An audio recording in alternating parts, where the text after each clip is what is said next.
چې کله انسان انټوشي کوي دا اشاره د دې خبره چې دا عقلمند دا لیونی نه دی، ځکه لیونی او مجنون انسان د کلم انټوشي نه کوي، لیونو له انټوشي نه راځي. پیدا شو نو الله تعالی روح بدن مبارک ته واچو،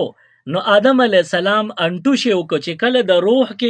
روح په پوزه ور داخل شو، پوزه باندې چې هوا تیریږي انټوشي په انسان لګي، نو چې آدم علیه السلام انټوشي وکړو نو فرشتي ول راغلی او د الله حکم یې ورته وورو چې ته الحمدلله ووایه.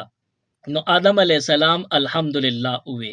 او بیا وته فرشتو د الحمدلله په جواب کې وی يرحمک الله. د يرحمک الله دا معنا چې الله دې پتا سو رحم وکي آدم علیه السلام ته وی. نو آدم علیه السلام ته بیا حکم وشو وی ته دې فرشتو ته اوس د يرحمک الله جواب ورکا. هغه جواب دادې چې ته ورته وی چې يهديكم الله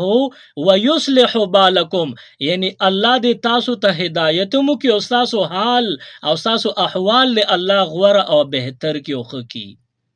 دا د انټوشي کولو نه پس الحمدلله او ریدون کې يرحمک الله ويون کې هغه يهديكم الله ويصلح بالكم. مونږ چې انټوشي کوو نو پدې الحمدلله وای دا د اسلام خودل لار او طریقه ده. اوس پدې کې راز او فلسفه صدا نو ساينس یو درې رازونه واضح کړی دي چې انسان انټوشي او کې نو په دغه دورانیه کې یو سکندي یو نیم سکندي دا شکل او کم د مخ دا نقشه دا مکمل بګاړ او دا فساد پکې راځي، دا ګډه وډه شي، دا شکل او نمونه یې روانه شي دغه انټوشي په دې ډیوریشن کې. نو دته اسلام وی چې ته الحمدلله وای، خو ساينس چې په تحقیق کوي چې دا انټوشي نه پس الحمدلله څه ضرورت دی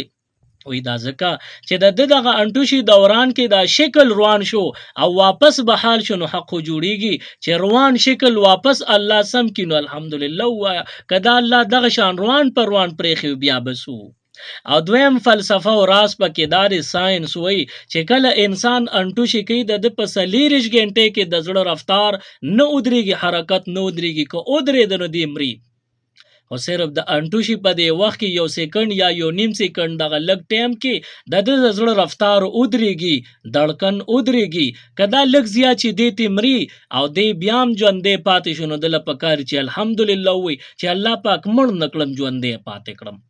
دریم راز او دریم فلسفه اپکې دادا چې کله انسان انټوشي کوي دا اشاره د دې خبره چې دا عقلمند دا لیونی نه دی، ځکه لیونی او مجنون انسان د کلم انټوشي نه کوي، لیونو له انټوشي نه راځي، دا د عقلمند اشاره او نشانی ده.